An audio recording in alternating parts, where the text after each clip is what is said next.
Olá, boa noite. Seja bem-vindo ao Jornal da Record. Chuva forte provoca destruição, alagamentos e congestionamento em São Paulo e Rio de Janeiro. Na capital paulista, 2 pessoas estão desaparecidas. No Rio, uma criança de 2 anos morreu soterrada. E no futebol, o Flamengo é eliminado do Mundial de Clubes com derrota para time da Arábia Saudita. Agora, no JR. Oferecimento: cartões Bradesco, muito mais benefícios.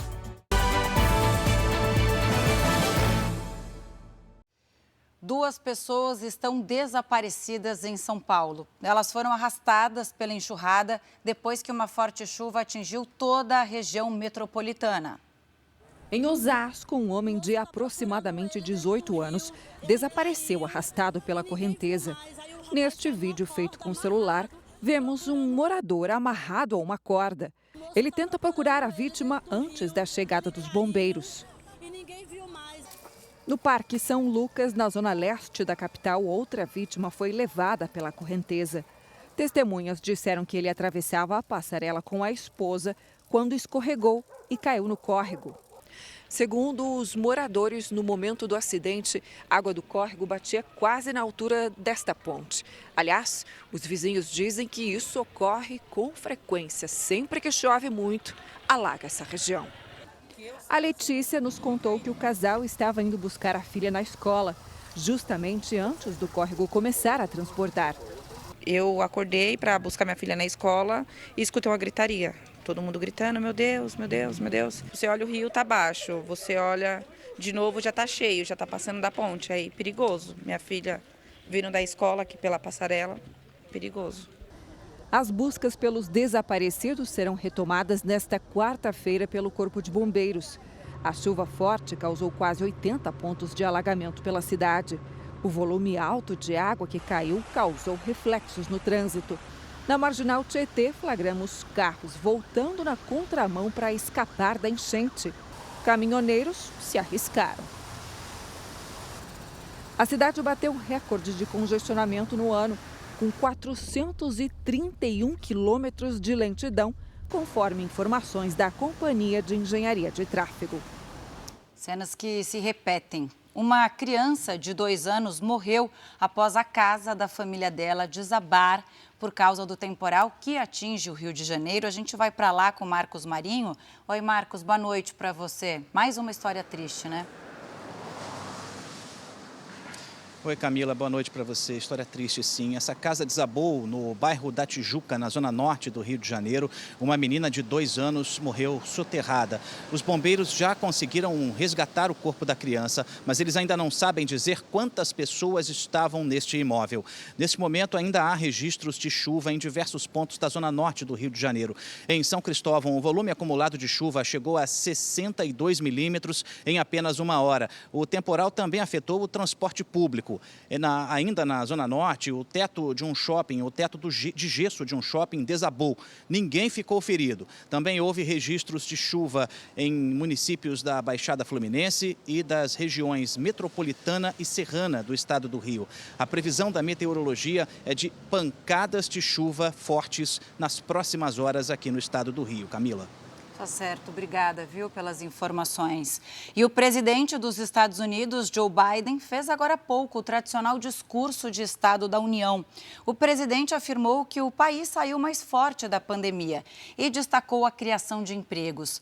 Nosso contato agora é com o correspondente Vandrei Pereira, que traz todos os detalhes ao vivo. Boa noite, Vandrei. Oi, Camila, muito boa noite. Essa foi a primeira vez em que o presidente americano Joe Biden falou à Câmara com maioria da oposição. Ele pregou a união e também o desejo de trabalhar ao lado de republicanos.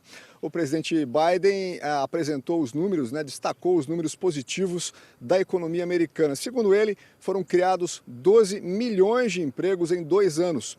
Biden ainda pediu apoio para que o Congresso eleve o teto da dívida pública do país.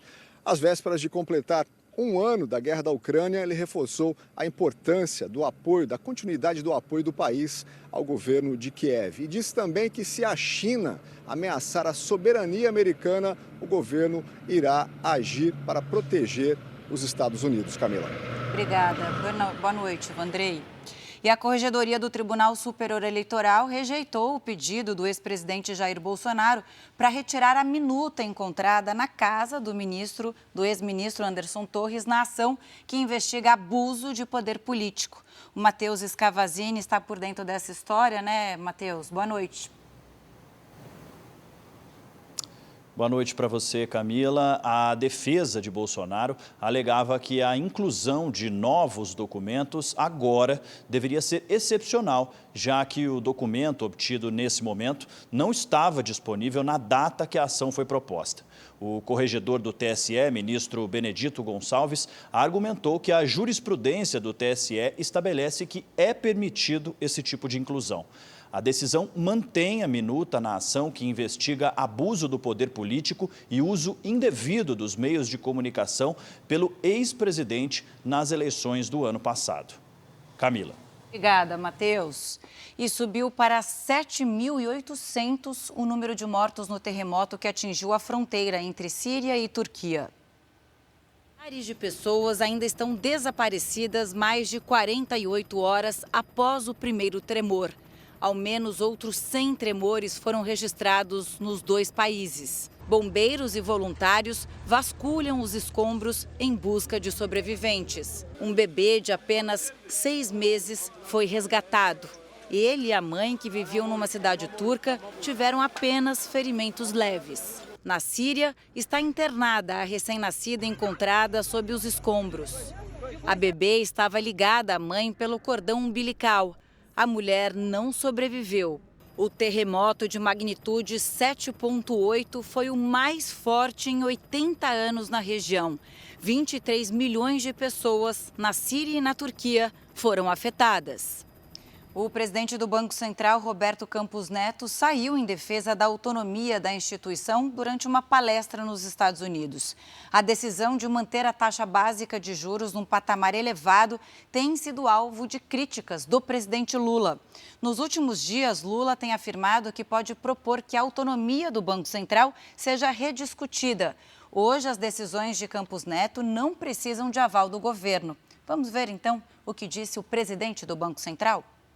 Campos Neto disse, abre aspas, a principal razão no caso da autonomia do Banco Central é desconectar o ciclo da política monetária do ciclo político porque eles têm planos e interesses diferentes. Quanto mais independente você for, mais eficiente você é e menos o país pagará em termos de custo e ineficiência em política monetária. Fecha aspas. Ele deu a declaração em um evento sobre inovações digitais na Flórida. Tomou posse nesta terça-feira o novo superintendente da Polícia Federal em São Paulo. O delegado Rogério Giampaoli é um dos 18 novos comandantes regionais da corporação escolhidos pelo governo Lula. Autoridades lotaram o auditório da sede da Polícia Federal em São Paulo para acompanhar a posse. Rogério Giampaoli, de 54 anos, vai substituir Rodrigo Piovesano Bartolomei, que ficou pouco menos de 2 anos no cargo. Rogério Giampaoli tem uma trajetória de 20 anos na Polícia Federal. O delegado já foi coordenador do Comando de Operações Táticas, a tropa de elite que executa as operações especiais da PF no estado. E agora assume a maior superintendência do país. No discurso de posse, o novo superintendente falou sobre o desafio de assumir o cargo logo após os atos de 8 de janeiro. E nossa sede e a dos 3 poderes atacadas e vilipendiadas. Momentos únicos de nossa história, que nos leva a muita reflexão, posicionamentos e atitudes firmes. Também participou da cerimônia o diretor-geral da corporação. Andrei Rodrigues garantiu que, durante a gestão dele, a PF não aceitará pressão externa. Não permitiremos que projetos pessoais, interferências, pressões de qualquer ordem, grupos ou holofotes da mídia pautem qualquer ação institucional. Nenhum desvio de finalidade será tolerado. Vexame brasileiro no Mundial de Clubes. O Flamengo foi eliminado na semifinal pelo Al Hilal da Arábia Saudita. Logo aos 2 minutos de jogo, Mateuzinho cometeu pênalti em Vieto.